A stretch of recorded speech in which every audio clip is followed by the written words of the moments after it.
de esta noche que Dios nos permite.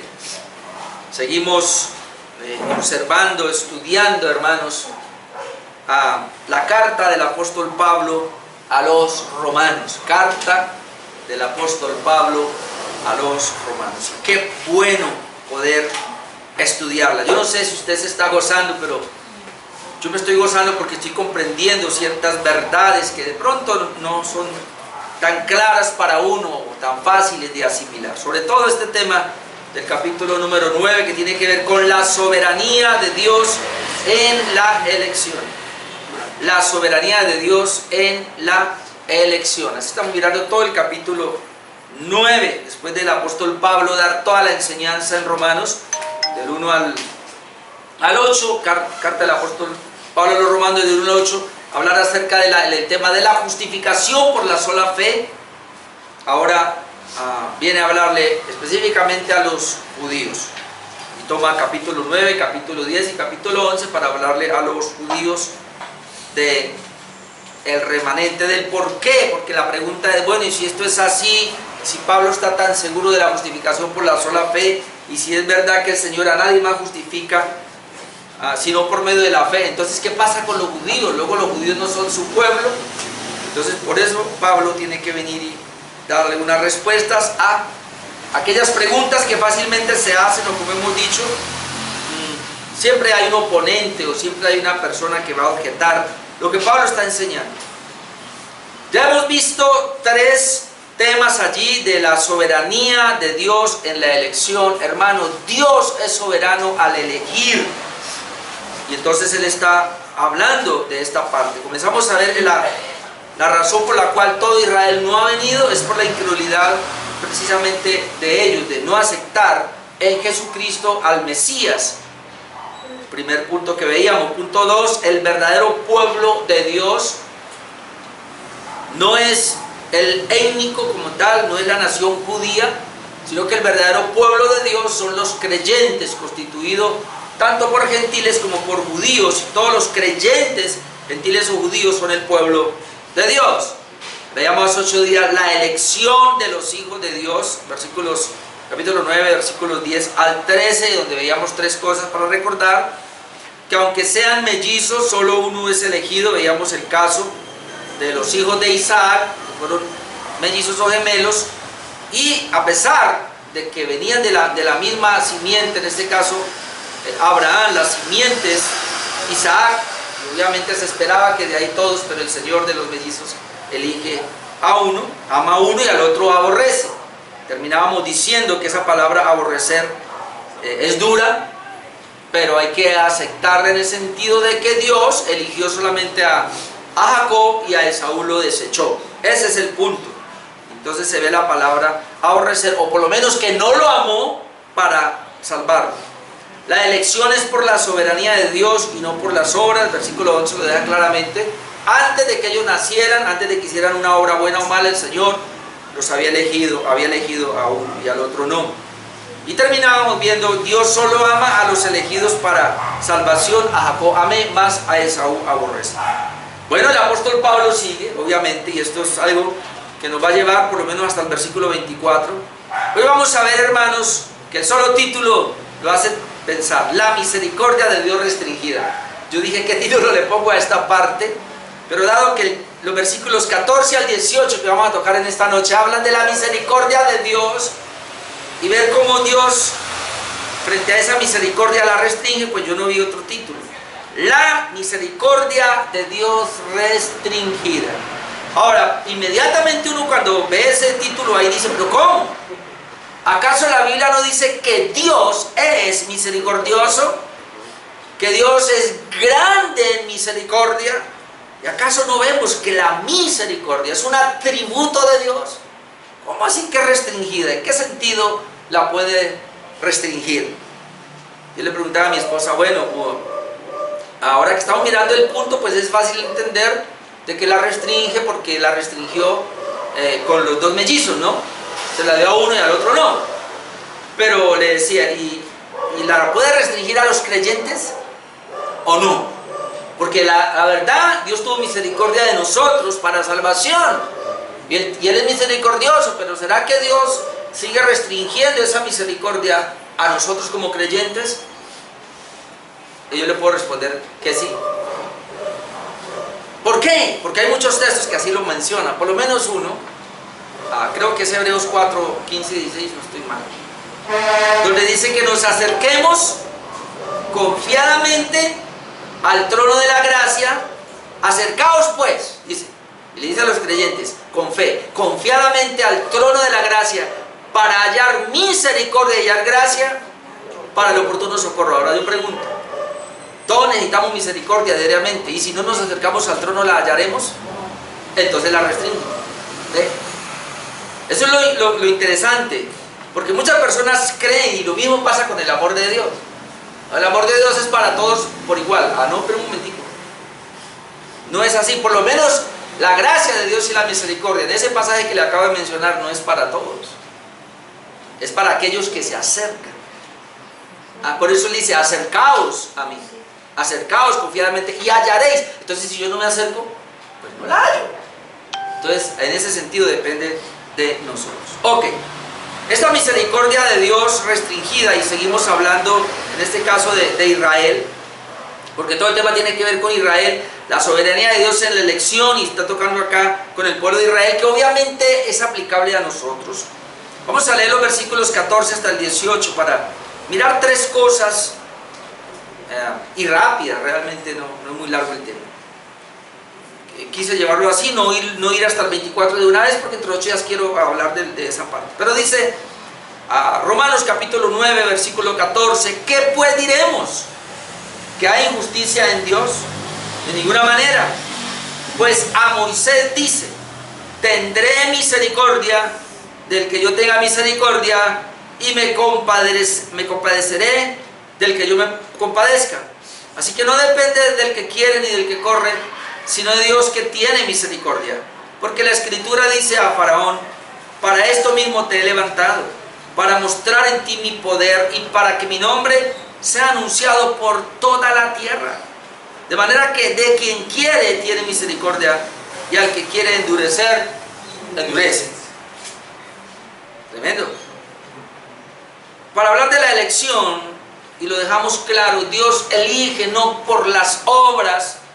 La elección o la predestinación no tiene nada que ver con algo que Dios haya previsto en las personas, porque si Dios elige de acuerdo a lo que vio en nosotros que iba a ocurrir, entonces una elección por obras es dependiendo la fe de las personas o dependiendo las obras de las personas. Veamos claramente que la elección de Dios se da en la soberanía de Dios, en la voluntad de Dios, en algo secreto en Dios, y que si nosotros somos salvos solamente por su gracia. Entonces, cuando Él viene hablando de esto, y Él está poniendo los ejemplos del Antiguo Testamento a los judíos, le pone el ejemplo de Abraham, no por ser hijos de Abraham, pues todos son hijos, sino en Isaac te será llamada descendencia, no por ser israelita, todos son israelitas, no hay un remanente nomás que son los creyentes, porque el Israel espiritual, el verdadero Israel es el creyente, esos son los verdaderos israelitas.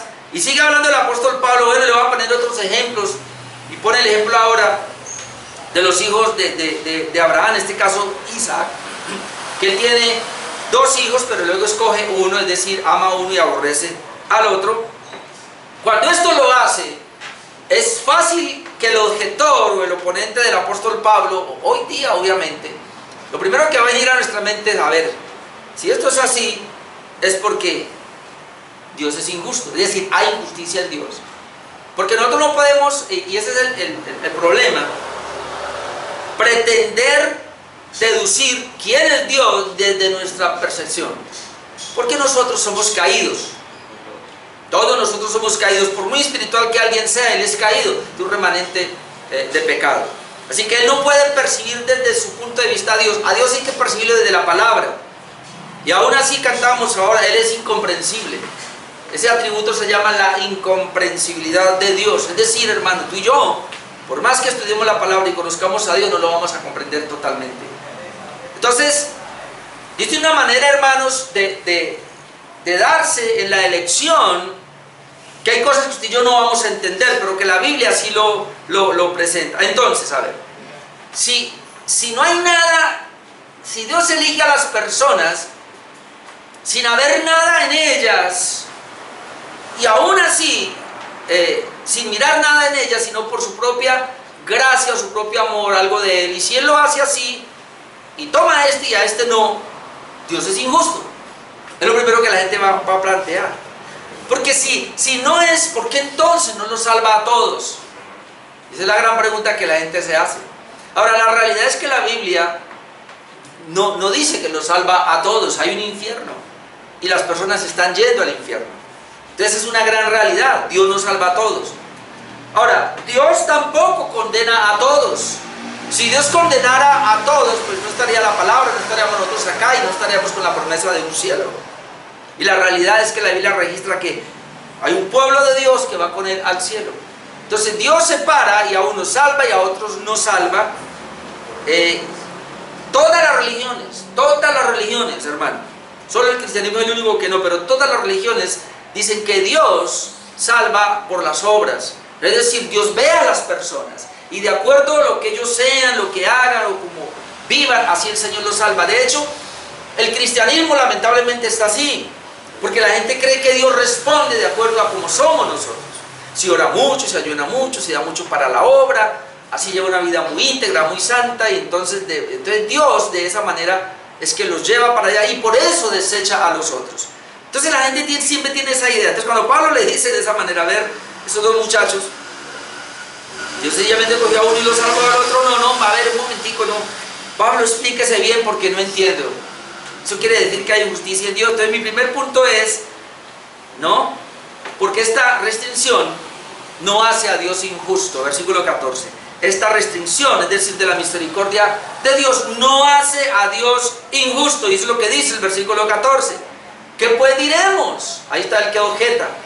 Y este es lo que le va a decir, que hay injusticia en Dios.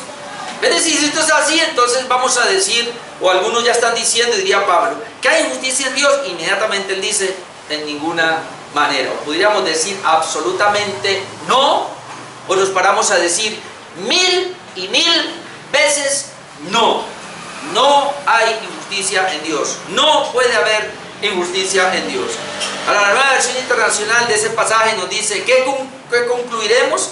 ¿Acaso es Dios injusto? Y dice, de ninguna manera. ¿Dios es injusto? No, de ninguna manera. Entonces el oponente, el que está objetando, eso es lo que le está diciendo. El Dios que yo conozco no es así. ¿A usted no le han dicho eso? El Dios que yo conozco no haría algo así. Dios no le contesta, obviamente, el Dios que usted conoce. Pero el Dios de la Biblia sí es así.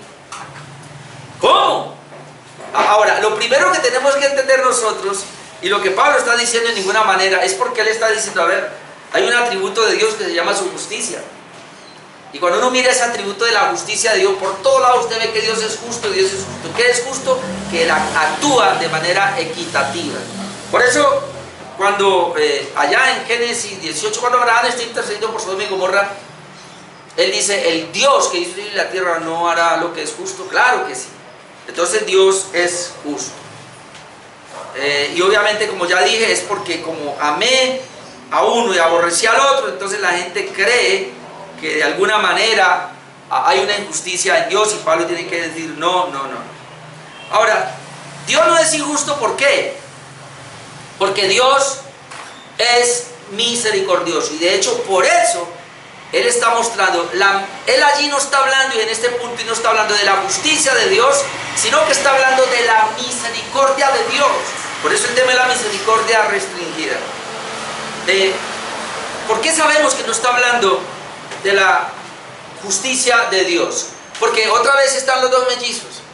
Y hermano, esto es claro para usted, debe ser claro. Si Dios nos aplicase la justicia a nosotros, nos enviaría al infierno a todos. Dios es justo, claro. Ahora Él va a aplicar la justicia a esos dos mellizos, para el infierno todos. Entonces los doctores se levantan, pero si salva a uno y al otro no, Dios es injusto. Un momentico, no. Dios no es injusto. Lo que Dios está mostrando es su carácter de misericordia con uno y con el otro no. Hermano, eso es lo que hace. La salvación es eso. La salvación es Dios mostrando misericordia por unos y por los otros no. Entonces, ¿qué muestra por los otros? Justicia. Claro que eso lo vamos a ver dentro de 8 días más claro, como Dios, en lograr la salvación, lo que Él está resaltando es ese atributo de gracia, de amor, de misericordia, y cuando condena a los otros está resaltando su atributo de justicia, de ira, de enojo, de venganza, obviamente por la manera como Él se logra. Así que es muy importante que entendamos eso. La restricción de su misericordia es porque así actúa Dios, hermanos. ¿Por qué Dios restringe su misericordia? Porque ese es el actuar de Dios y hace parte de su carácter. Vamos a mirar que esta restricción, hermanos, nos habla así. Por lo menos miremos Deuteronomio 7, 6, 8, un pasaje del Antiguo Testamento que nos habla que así actúa Dios. Deuteronomio 7, 6 y 8 dice: porque tú eres pueblo santo para Jehová tu Dios. Le está hablando Israel. Jehová tu Dios te ha escogido para hacerle un pueblo especial. Está hablando de Israel otra vez. Más que todos los pueblos que están sobre la tierra. Note cómo Dios dice. Dios escogió a Israel para que fuera un pueblo especial y más que cualquier otro pueblo de toda la tierra. Pero verso 7, no por ser vosotros más que todos los pueblos os ha querido Jehová y os ha escogido. No por ser vosotros más que todos los pueblos, pues vosotros erais el más insignificante de todos los pueblos. Es más, ustedes antes son lo peor. Sino por cuanto Jehová os amó. Y volvemos al mismo punto de hace 8 días. A Jacob amé, a Esaú aborrecí. Entonces aquí lo que podemos ver es que Dios está diciendo: mira, a ustedes israelitas yo los amé, por eso los escogí. A las demás naciones las aborrecí, por eso no las escogí. Usted está notando que así es que Dios actúa. Y luego dice: sino por cuanto Jehová os amó y quiso guardar el juramento que juró a vuestros padres, os ha sacado Jehová con mano poderosa y os ha rescatado de servidumbre de la mano de Faraón, rey de Egipto. Entonces, ¿por qué lo hizo Dios? Porque Él actúa de esa manera. Y eso es lo que va a responder ahora Moisés poniendo 2 ejemplos. Entonces, mi primer punto es esa restricción, ¿no? Esa es la manera de obrar de Dios, pero no es que Dios sea injusto. Para nada. Dios no es injusto por actuar así. Y pone 2 ejemplos. Vamos con el primero, que es Moisés, y el segundo es Faraón, que es lo que muestra estos versículos. Versículos 15 al 16 está el ejemplo de Moisés, de dicha restricción de su misericordia. Versículo 15 y 16 dice: pues a Moisés dice. Recuerda que él sigue con el mismo punto, ¿no? Ahora él va a poner: Dios es injusto. No, ¿por qué no es injusto? Porque a Moisés dice: tendré misericordia del que yo tenga misericordia, y me compadeceré del que yo me compadezca. Así que no depende del que quiere ni del que corre, sino de Dios que tiene misericordia. Esto es duro. Por eso hay que conocer a Dios, hermano, en su misericordia. No depende del que corre ni del que quiere, sino de Dios que tiene misericordia.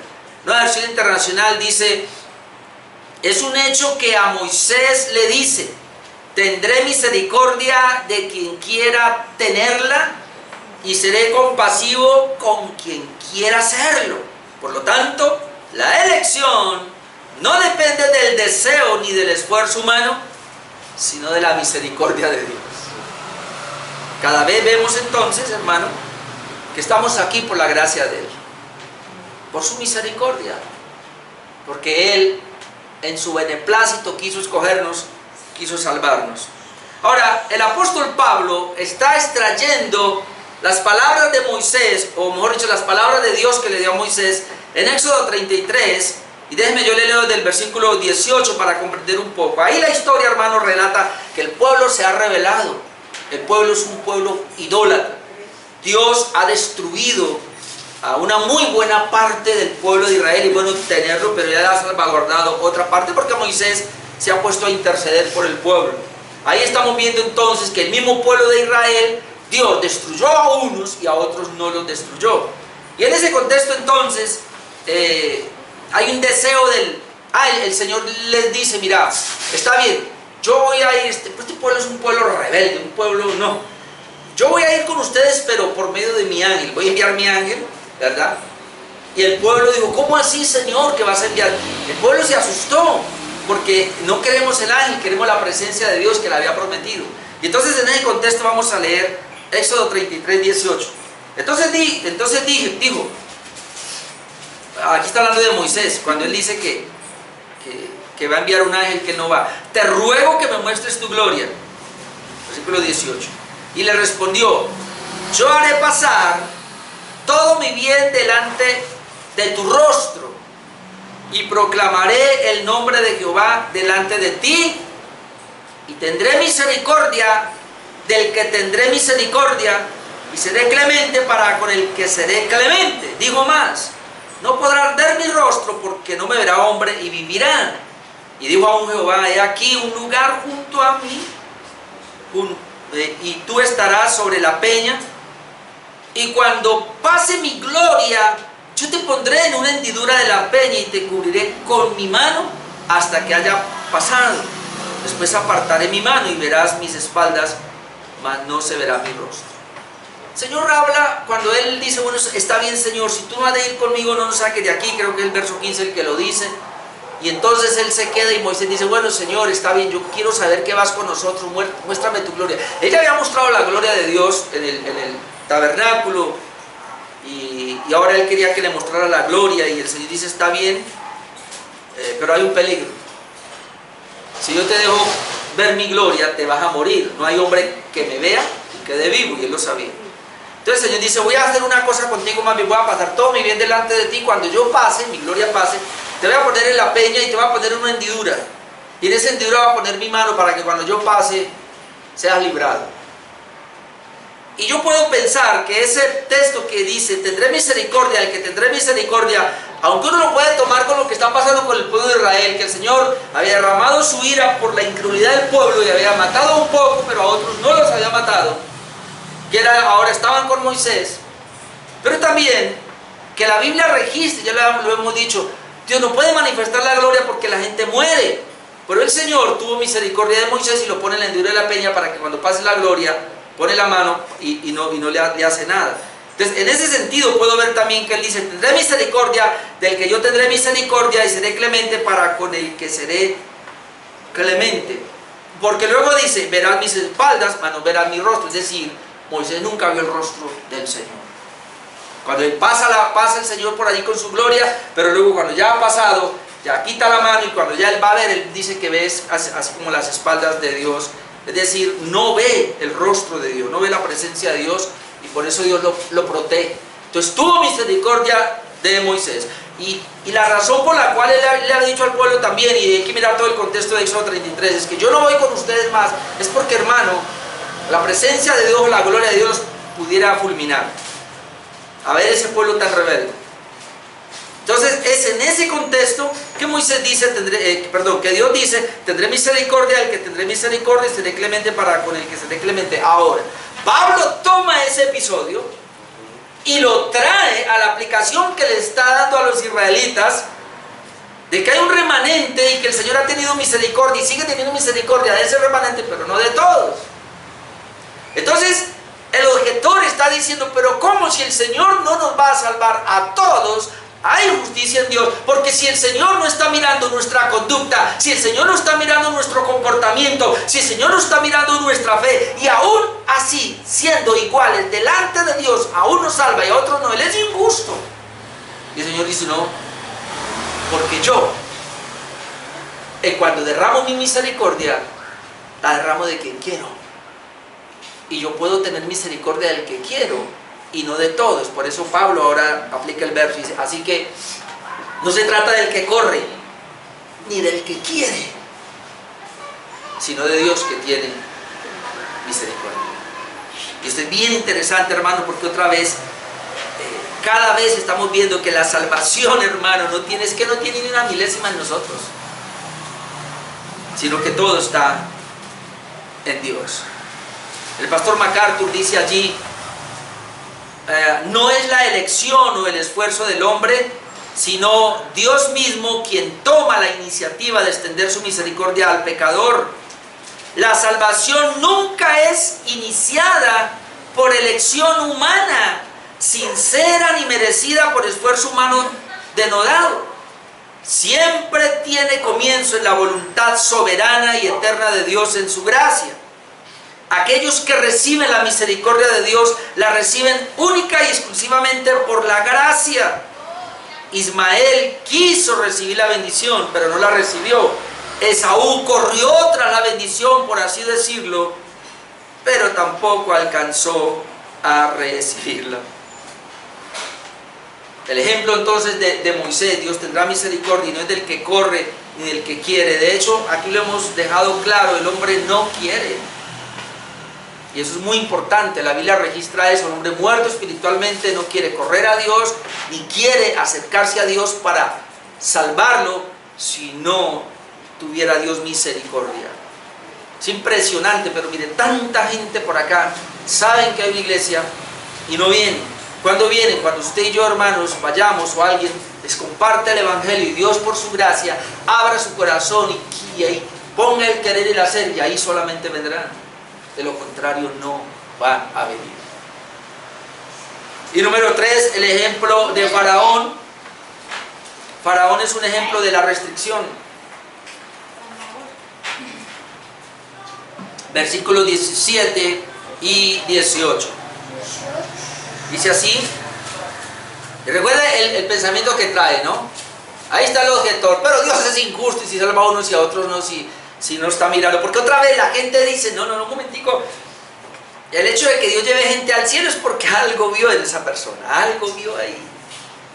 Y los cristianos hoy se cogen de los pelos y dicen: no puedo creer en la elección, aunque está en la Biblia. Dicen: Dios tuvo que ver algo, Dios tuvo que ver algo en esa persona. Entonces los pastores hoy se levantan a decir: no, Dios tuvo que ver que yo iba a predicar y que iba a tener una iglesia grande. Y el otro va: no, Dios tuvo que ver que yo iba a tener plata y que iba a ser un fiel adorador. Oh, Dios tuvo que ver que yo soy una persona de oración y que eso lo tuvo que ver. Dios tuvo que ver algo, mi fe, algo tuvo que ver Dios. Oh, Dios tuvo que ver mi integridad. ¿Sabía que hay gente que se jacta de la integridad? No lo sabía, hermano. Sí, cuidado con eso. Hay gente que se jacta de la integridad. Hay gente que se jacta de su oración. Hay gente que se jacta. Lo primero es mirar a los demás y decir: ah, no, mire, yo soy tan pobrecito, yo soy mejor que ellos. Entonces la gente de alguna manera, hermano, y eso es depravación. Eso está en nuestra naturaleza caída, de pretender y de pensar que Dios vio algo. Yo no lo vi, tal vez nadie lo vio, pero Dios lo tuvo que ver y por eso me eligió. Oh, hermano, no. Entonces por eso es que la gente dice y objeta, y por eso Pablo tiene que desgastarse ahora a explicar que la Biblia lo enseña. Miren, judíos, ¿qué les pasa a ustedes? La Biblia está hablando de elección incondicional, sin nada en la persona. Y le toca el ejemplo de Moisés, y ahora va a tocar el oponente de Moisés, que es Faraón. Versículos 17 y 18.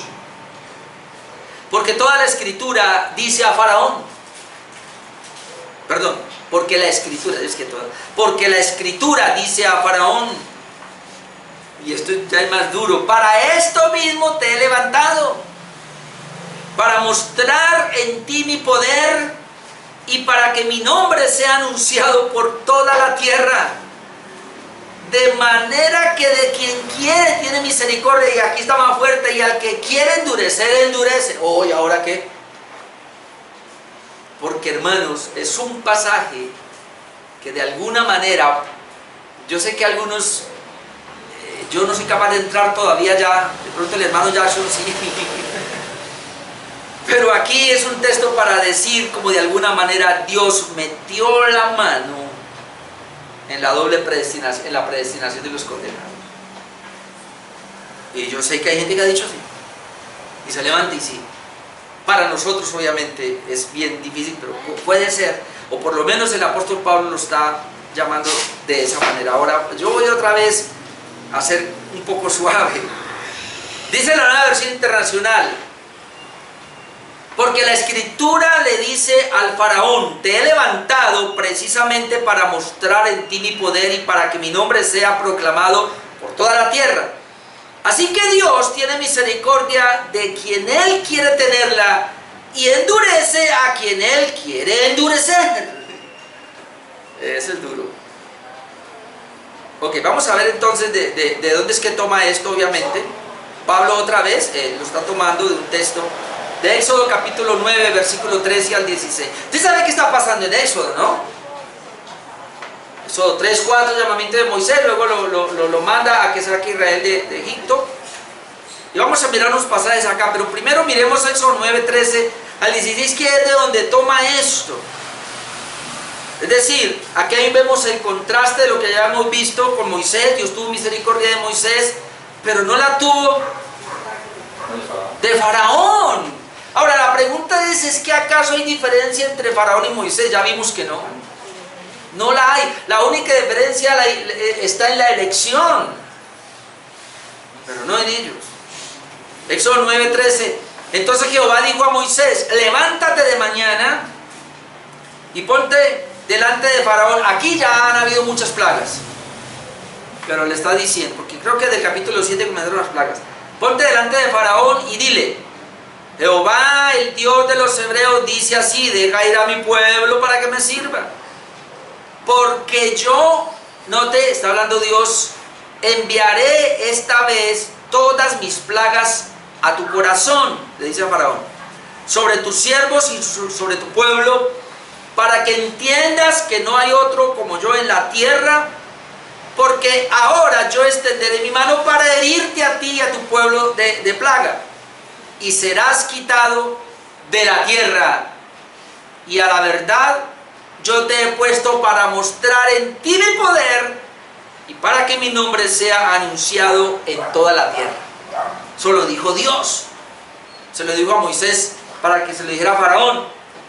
Y de ahí el apóstol Pablo entonces dice, a ver, es que dice que de Moisés tuvo misericordia, pero no dice de Faraón que la tuvo, sino que Faraón Dios lo levantó con un propósito, y el propósito fue demostrar el poder de Dios en esas 10 plagas. Cuando va la primera plaga, obviamente, es más, ahora voy a leer unos versículos, porque hay un versículo, hermano, que antes de la primera plaga, Dios ya le había dicho a Moisés, y ahorita lo leemos, que iba a endurecer el corazón de Faraón, antes de las plagas. Y cada vez que venía la primera plaga, Faraón era ablandado, pero luego era endurecido. Y así lo pasó. ¿Por qué las 10 plagas? Porque Faraón se ablandaba, pero luego era endurecido su corazón. Es decir, Dios permitió esto para mostrar su poder con las plagas, para que todo el mundo se diera cuenta. ¿Qué dijo Rahab la ramera? No, ya estaban asustados cuando va la toma de Jericó. Es que sabemos lo que hizo Dios allá. Sabemos lo que hizo en Egipto. Sabemos cómo los ha sacado con mano poderosa. Y aquí todos estamos temblando de ustedes por ese Dios que los está respaldando. Más o menos es la idea. Entonces, se cumplió, ¿no? Te he levantado, te he puesto para mostrar en ti mi poder y para que mi nombre sea anunciado en toda la tierra. El pastor MacArthur dice allí algo, dice: Moisés era un judío, mientras que Faraón fue un gentil, pero ambos eran pecadores por igual. Es bueno que tener eso claro ahí. Ambos fueron homicidas. ¿O acaso Moisés no? Ambos fueron testigos oculares de los milagros de Dios. Sin embargo, Moisés fue redimido y Faraón no lo fue. Dios levantó a Faraón con el objeto de revelar su propia gloria y su gran poder. Y Dios tuvo misericordia de Moisés con el fin de usarlo para liberar a su pueblo de Israel. Faraón fue un gobernante, mientras que el pueblo de Moisés estaba conformado por esclavos que estaban bajo el mandato de Faraón. A pesar de esto, Moisés recibió la misericordia y la compasión de Dios, porque esa fue la voluntad de Dios. La obra del Señor es soberana y Él actúa por entero conforme a su propia voluntad para cumplir sus propios propósitos. El asunto no era aceptar que cada hombre tenía supuestos derechos a elegir, sino que la voluntad soberana de Dios tenía que cumplirse.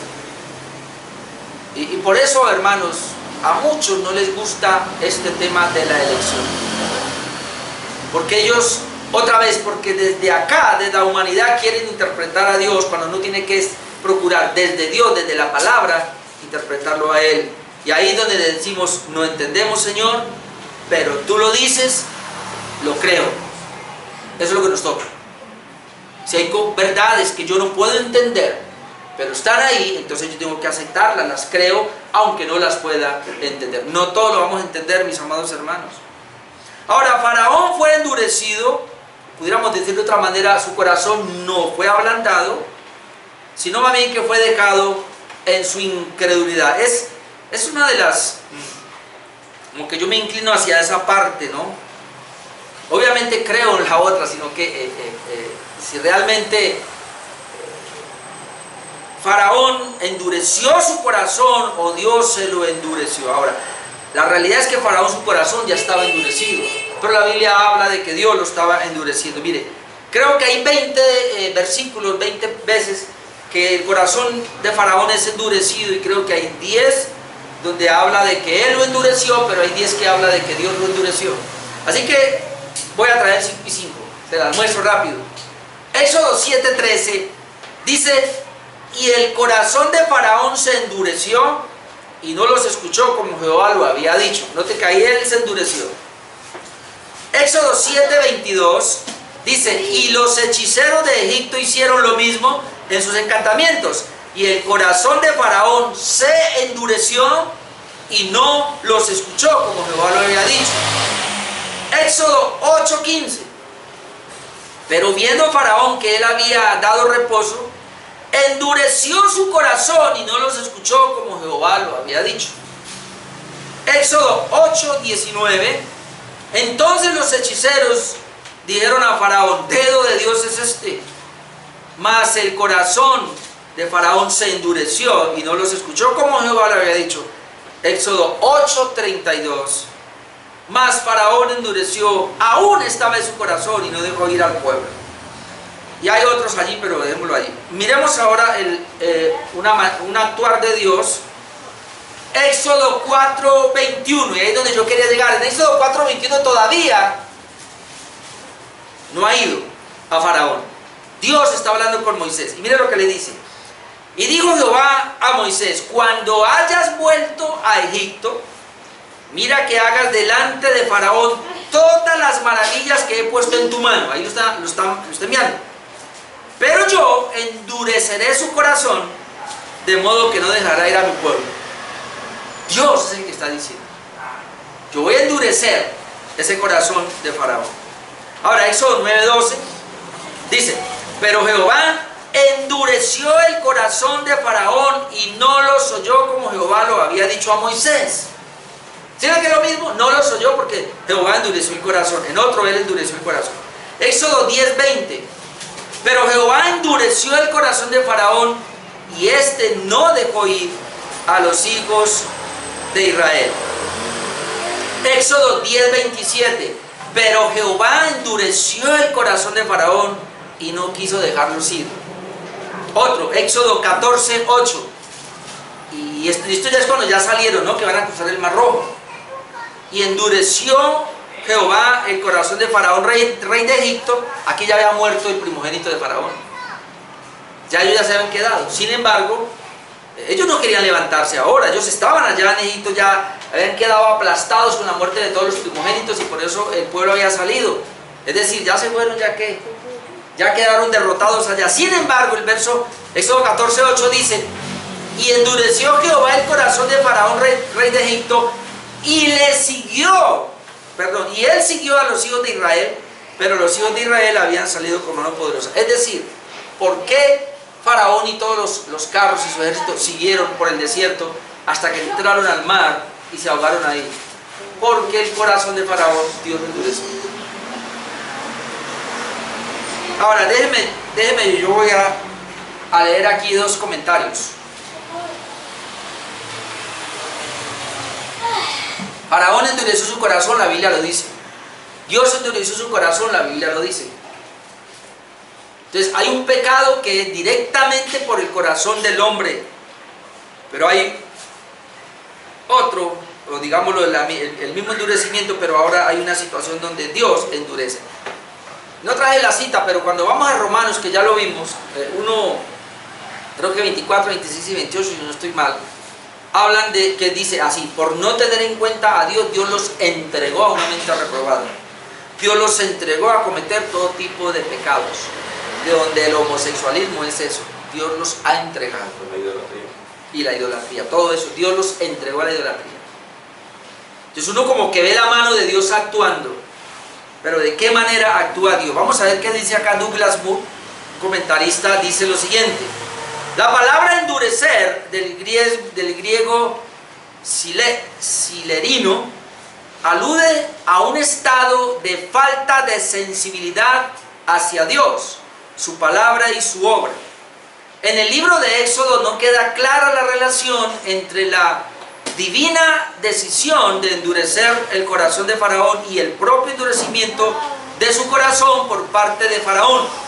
Sin embargo, esta cuestión es irrelevante. Moore dice que esto es irrelevante, puesto que Pablo atribuye claramente a Dios la iniciativa. Miren donde va Moore. Dice: creo de nuevo que lo que dice aquí tiene una relevancia directa sobre el asunto de la salvación personal. Es Dios quien determina quién ha de ser salvo y quién ha de permanecer en el estado de ceguera espiritual. Entonces lo que él está diciendo Douglas Moo aquí, que es duro, porque él dice: mire, que allá en Éxodo Faraón haya endurecido su corazón, o que Dios lo haya endurecido, eso es irrelevante.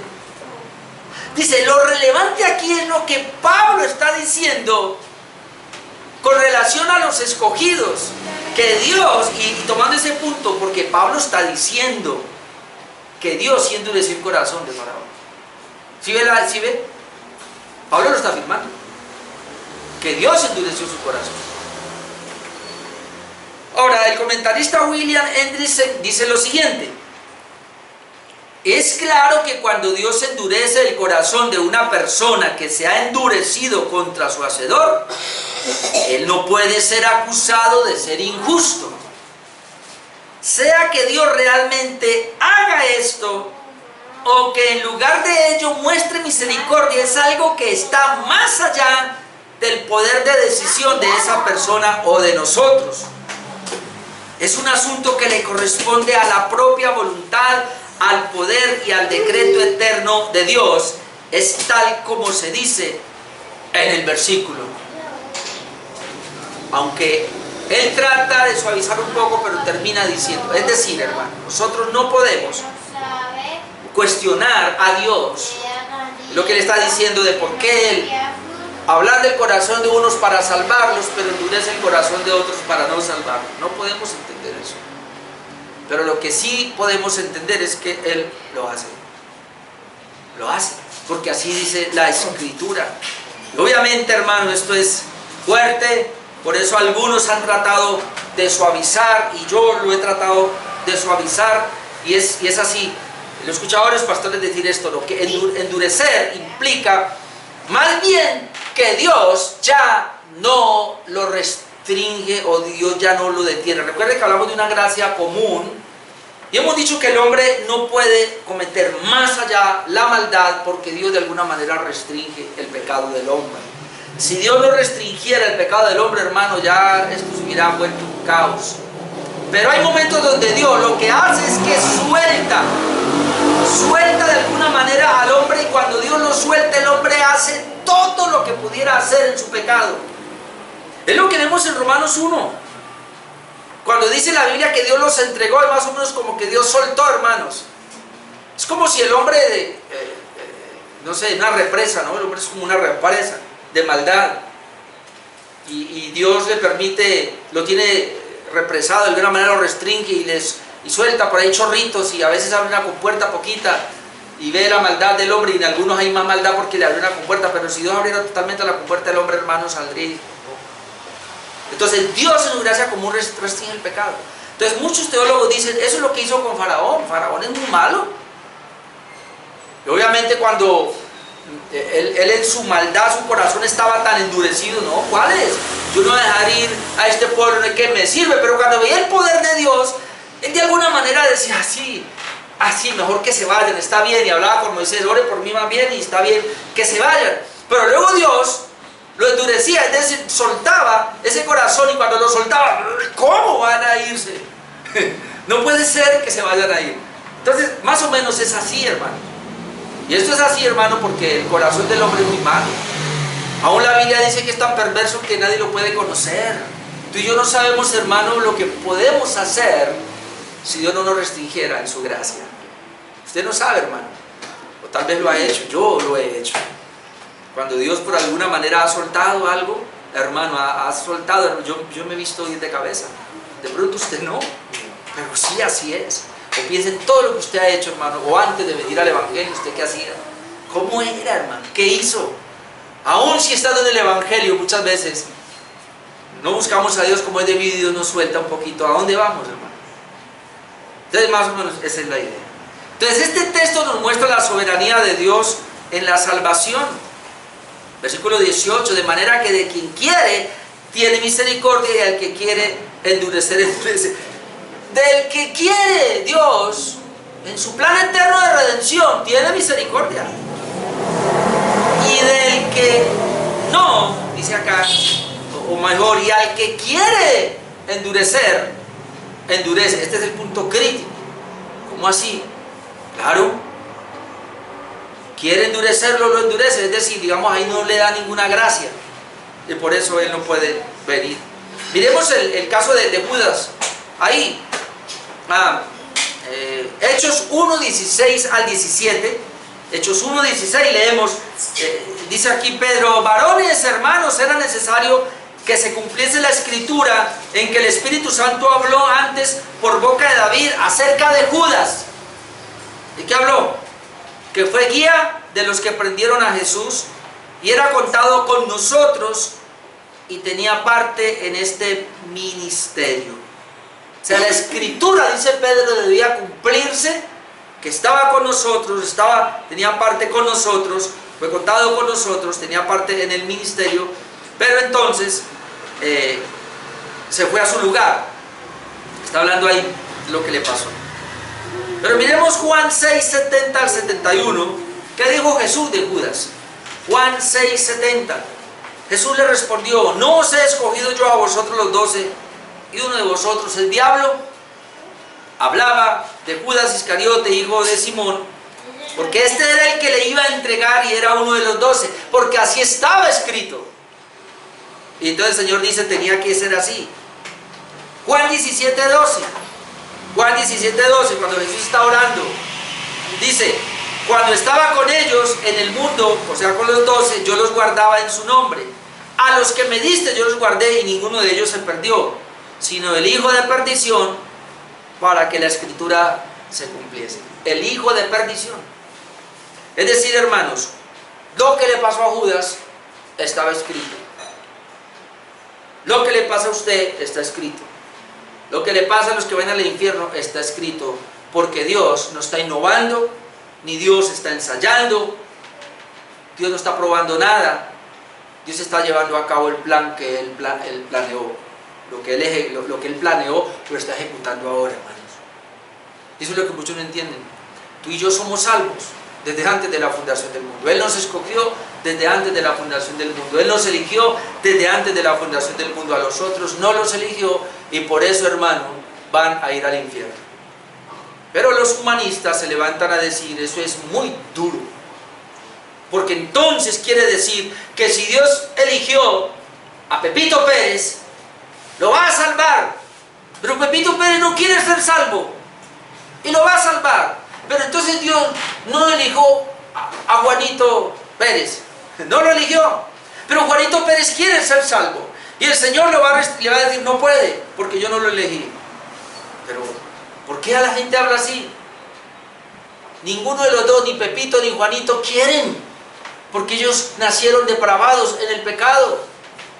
Entonces, ¿por qué sí quiere? Porque Dios lo eligió y le dio la capacidad para que viniera. El otro no va a querer venir. Es mentira. No hay una persona que, mejor dicho, si hay alguien que toca la puerta y le ruega al Señor: déjame entrar, es porque Dios lo eligió, porque Dios obró en él. Si alguien está buscando a Dios y quiere venir es porque Dios ya lo encontró, fue por él, le cambió su corazón y ahora él está viniendo. Pero un impío no va a venir. Por eso siempre es, ¿por qué venimos a la iglesia? Porque realmente Dios nos regeneró y sabemos que somos de su pueblo elegidos, o porque estamos con miedo en este mundo y pensamos en un Dios que hay por ahí, que si no me porto bien me puede hacer mal y lo hago más buscando un beneficio terrenal. No, hermano, estamos aquí porque Dios cambió nuestro corazón y lo amamos a Él y queremos obedecerle. No es por un beneficio particular, porque entonces no sería. Dios ha tenido misericordia entonces de los creyentes, no así de los incrédulos. En 1 de Pedro 2, 9 al 10, ha tenido misericordia de los creyentes. Mire lo que le dice 1 de Pedro 2, 9, mas vosotros sois linaje escogido.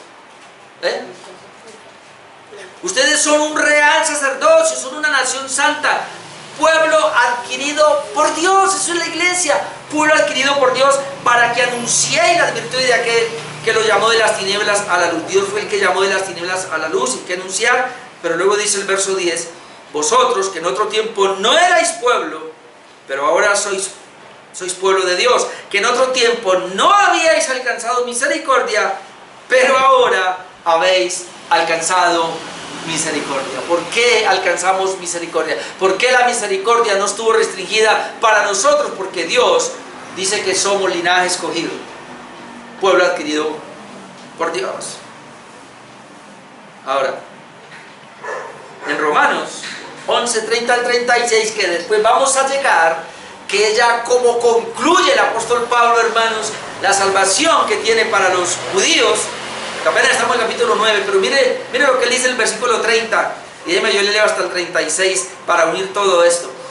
Romanos 11, 30, pues como vosotros también en otro tiempo erais desobedientes a Dios, pero ahora habéis alcanzado misericordia. Antes eran desobedientes, ahora han alcanzado misericordia por la desobediencia de ellos, es decir, en este caso de Israel. Israel fue desobediente, pero ahora ustedes por eso alcanzaron misericordia. 31. Así también estos ahora han sido desobedientes, para que por la misericordia concedida a vosotros, ellos también alcancen misericordia. Mire esa situación que Dios está haciendo. Después lo vamos a estudiar detenidamente. ¿Por qué Dios sujetó a todos en desobediencia para tener misericordia de todos? Y cuando dice aquí que sujetó a todos en desobediencia, está hablando de los salvos, tanto gentiles como judíos. Esa es la conclusión a la cual Pablo está llegando. Obviamente que todo Romanos 9, 10 y 11 habla de la salvación de los judíos, y aquí está tocando cómo los judíos entraron por haber sido cómo los gentiles entraron por haber sido desobedientes los judíos. Eso lo vamos a ver después. Pero luego dice que Dios sujetó a todos en desobediencia para tener misericordia de todos, y esos todos aquí son los salvos. Entonces Pablo termina: oh profundidad de las riquezas de la sabiduría, de la ciencia de Dios, cuán insondables son sus juicios e inescrutables sus caminos. Porque ¿quién entendió la mente del Señor? ¿O quién fue su consejero? ¿O quién le dio a él primero para que fuese recompensado? Porque de Él, y por Él, y para Él son todas las cosas. A Él sea la gloria por los siglos. Amén. Es lo único que Pablo puede terminar. Cuando lleguemos allí vamos a ver todo lo que habló de la salvación. Y ahora concluye de esta manera. En otras palabras, eso está en Dios, porque Él tiene misericordia al que quiere tener misericordia. Y termino con esto, concluyo con esto. Solamente somos salvos porque Dios tuvo misericordia de nosotros. Amén.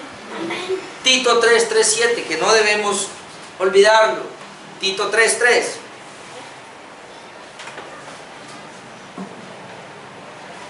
Porque nosotros también éramos en otro tiempo insensatos, rebeldes, extraviados, esclavos de concupiscencias y deleites diversos, viviendo en malicia y envidia, aborrecibles y aborreciéndonos unos a otros. Pero cuando esto se manifestó la bondad de Dios nuestro Salvador y su amor para con los hombres, nos salvó, ya lo hemos visto hace 8 días, no por obra de justicia que nosotros hubiéramos hecho, sino por su misericordia.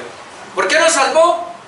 Porque tuvo misericordia de nosotros, del que quiso tener misericordia, sino por su misericordia, por el lavamiento de la regeneración y por la renovación en el Espíritu Santo, el cual derramó en nosotros abundantemente por Jesucristo nuestro Salvador. Es decir, su misericordia fue derramada en nosotros por Jesucristo nuestro Salvador, para que justificados por su gracia viniésemos a ser herederos conforme a la esperanza de la vida eterna. Dios tuvo misericordia de nosotros, porque Él quiere tener misericordia del que quiere tener misericordia. Así que, hermanos, sigamos orando por nuestra familia, sigamos orando por los amigos. La iglesia existe para predicar el Evangelio, pero sabiendo que Dios tendrá misericordia del que Él va a tener misericordia. Hay mucha gente. En Tuluá volvimos a quedar los mismos de hace 6 meses, o de hace, sí, como 8 meses. De 8 meses para acá habíamos recibido como unas 6, 7 personas. Ahí estuvieron sentadas, algunos 1 mes, 2 meses, 3 meses, y se fueron desgajando, hasta que otra vez quedamos otra vez los mismos para volver a arrancar. Y uno dice, ¿y esto qué contiene, Señor? Cuando comenzamos aquí hubo muchos que llegaron, usted se dio cuenta. Obviamente aquí hay unos que han quedado, pero otros se han ido, es decir, de los que han llegado la mitad ya se ha ido, se van desgajando y dice, Señor, ¿qué pasa? Entonces eso lo hace a uno como pensar, bueno, Dios, al fin y al cabo, Señor, esto es una obra tuya y nosotros solamente trabajamos fielmente, pero, hermano, estamos aquí por la misericordia de Dios. Y su misericordia no ha sido en vano para con nosotros. Así que, si usted sabe que Dios ya le dio su gracia y dio su misericordia, trabajemos para Él, sirvámosle, hermano, en lo que más podamos, hasta que nos llame a su presencia o hasta que venga por nosotros. Pero somos aquellos que hemos alcanzado misericordia por su pura gracia. Amén. A los otros los endureció, pero démosle gracias a Dios que a nosotros no, y nos extendió su gracia. Y termino. ¿Qué es misericordia? Recuerden, la mano extendida hacia un pobre miserable para sacarlo de su miseria.